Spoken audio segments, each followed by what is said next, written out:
Hello everybody and welcome to That's Football. I think Chelsea are in crisis. What do you think? Because I'm going to tell you why I think they are in crisis. I liken this to a chicken coop. You've got 6 plump chickens in the coop. They're all there and there's a fox circling. Who is the most vulnerable chicken in that coop from the traditional top 6? Forgetting Spurs, because I think it's Chelsea. And I'm going to tell you why I think it's Chelsea, because Chelsea are a club that is in such crisis this season. And I wanted to wait till the end of the season to discuss this. We've had a very interesting Premier League season. The relegation battle went to the end. Arsenal did reasonably well in the title race. Top 4 was interesting. And we had standout performers like Fulham and Brentford, and all the 3 that got promoted stayed up. But next season, I think the most fascinating area is who will be in the top 4 next year. Man City are a given. And then you've got Arsenal, Manchester United, Liverpool, Newcastle, Chelsea. Those are the 5 going for the other positions in the top 4. I look at Arsenal and I think, you know what? Add a Declan Rice and a couple of players, they shouldn't drop off. I look at Man United. If they spend, they shouldn't drop off. Liverpool sort the midfield out. They should bounce back. Newcastle, untold wealth, well-run club. You'd expect them to stabilise and hold on to top 4. So all this movement around Pochettino's a great coach and Chelsea have got so much potential. We aren't living in a world now where there is, well, Chelsea will get top 4 easy. There's a spot for Chelsea in that top 4. All they've got to do is slightly improve. They've got to go from mid-table club, which is what they have been this year, with a sea of underperforming players. And they've got to become a top 4 club. And I think that would be a good first season for Chelsea. But I don't think there's a Chelsea fan out there, or any fan out there, that can say in the comments, and I'm interested to read these comments, where are Chelsea going to come next season and what is a good season for Chelsea? Because I think you can fall off. You can have a bad season like Liverpool, but that's 5th place. 5th place is a terrible season for Liverpool. The only way is up, and 4th gets you back in the Champions League. For Chelsea, they're mid-table and they deserve to be mid-table. Like, they beat Bournemouth a few weeks ago and it was a massive result, beating Bournemouth. Forest went and took a point from them at Stamford Bridge. They are in a bad way, and those players, are a lot of new players and a lot of players leaving, they're mentally scarred. I look at that Chelsea side, I don't see a spine. I don't see leadership. I look at people like Reece James, he's never fit. Ben Chilwell's been injured a lot. Thiago Silva has been a really good signing for Chelsea, but it feels like he's been there a long time already, and he was reasonably old when he came in. So how many more years is Thiago Silva going to give you? Because he's probably one of your better players. Huge question marks around Fofana, Chalobah, Koulibaly. Cucurella is another one. Into the midfield, Enzo Fernandez, really good signing, but you've got to get other players in as well. You need a striker. There's talk of Lukaku. There's a lot of money being spent. How are you going to spend again in the summer big, moving players on?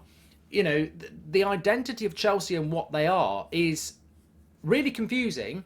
I think they are in a club. I think Chelsea are in crisis, and I don't think it's being discussed enough, because I think people think Pochettino's going to come in and he's a really good manager. Look at what he did with Spurs. He got them top 4 consistently. He'll do it with Chelsea. I think that's a really sensible analysis of what Pochettino has done at Spurs. But this is a different world. He wouldn't be getting top 4 with Spurs now, by the way. No. So you know, he's still a good coach, but the world and the Premier League has moved on. And that Chelsea team, you cannot just go, well, Pochettino's in charge. He's good at managing these types of players. He'll get Chelsea playing a good way and they'll be back in the top 4 next year. Logically, if there was only 4 decent teams in the league, yes. But there's 6 or 7 now. And I think that when Ten Hag came to Man United, I was like, I don't think we'll get top 4 in season 1 because we were so bad the season before. He needs more time. I didn't expect that uplift, and Chelsea should look at that and go, well, look, Ten Hag did take a United side into 3rd place and 2 cup finals, and we had Europa League football. Chelsea have got no European football, so it can be done. But I sit here at the end of this season saying it's remarkable what Ten Hag has done. As a United fan, it's remarkable. I don't think he gets the credit. I think people go, well, it's Man United, you know. But from where we were to what he did, that's what you're asking Pochettino to do. But I also think you're doing it in more difficult circumstances, because let's be honest, Man United and Newcastle have benefited from the fact that Spurs fell apart, Liverpool had a bad season and Chelsea fell apart. Next year, Liverpool are back. Chelsea want to be back. Man United and Newcastle will still be there, and so will Arsenal and Man City. So I'm not saying that Man United and Newcastle weren't good enough for top four this year. I think they would have got it anyway. I mean, 75 points gets you top four. But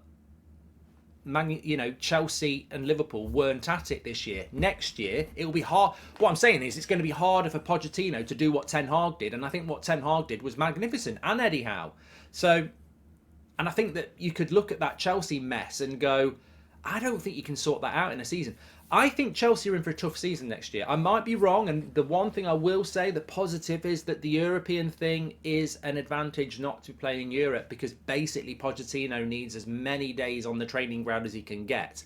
He is in a position where actually games don't really matter to him. He's got so many problems to solve this summer and next season that one game a week probably benefits him, and they can focus on those domestic cups. And he almost is in that position where if he could get fourth place and a cup, and I think next year fifth place might get you in the new Champions League anyway, so that might be their benefit as well. But Champions League football and a domestic cup would be a fantastic season for Pochettino. But my concern is, we've just logically said, there is a positive for Chelsea, and they will improve next year. They won't be mid-table. They will improve. But you've got a fan base that has to get behind the manager 100%. Will that happen if they start getting bad results again? You've got a set of players that need to come together and play better football and have the character, and not all of them are going to do that. And you've got an ownership model that is just sporadic in a kind sense, and chaotic in an honest sense. And it's such a big season for Chelsea, because if they get next year wrong, the consequences of that, and needing to get another manager in, and what if Pochettino isn't a good manager anymore as well? I mean, he should be. He's still young. He's still got the experience of the Premier League. But what if it doesn't work with Pochettino? Then I think Chelsea, out of Newcastle, Man United, Arsenal, Liverpool, Man City, Chelsea have to be the most vulnerable one. And I listen and I read and I see a lot of people saying, Chelsea will be back in the top four next year. And I think it completely and utterly disrespects how hard it will be to get in the top four next year. I mean, as a Man United fan, it's not guaranteed we'll be in it. Even Arsenal fans who went for the title will say it's not guaranteed we'll be in it. If Liverpool come back strong and Newcastle reinvest, Man City ain't going to go anywhere. And then you've got Man United, Arsenal as well. And then we're bringing Chelsea into that party.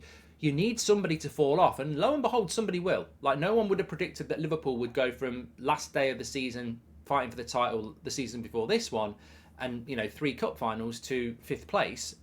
You can't predict who's going to drop off, but the improvement from Chelsea down here to up there, I think it's going to be, patience is going to be needed, and stability is going to be needed, and a very, very good summer transfer window is going to be needed, and we'll be keeping an eye on that one for certain.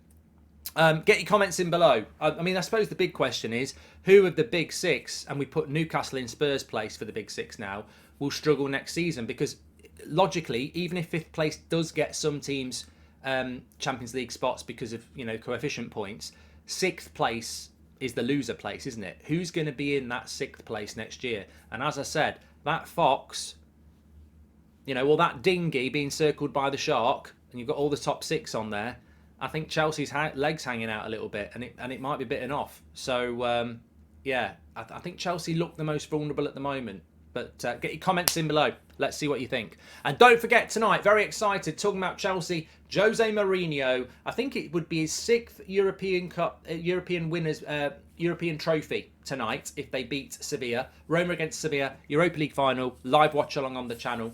Don't miss it. I'm looking forward to it. Speak to you in a bit.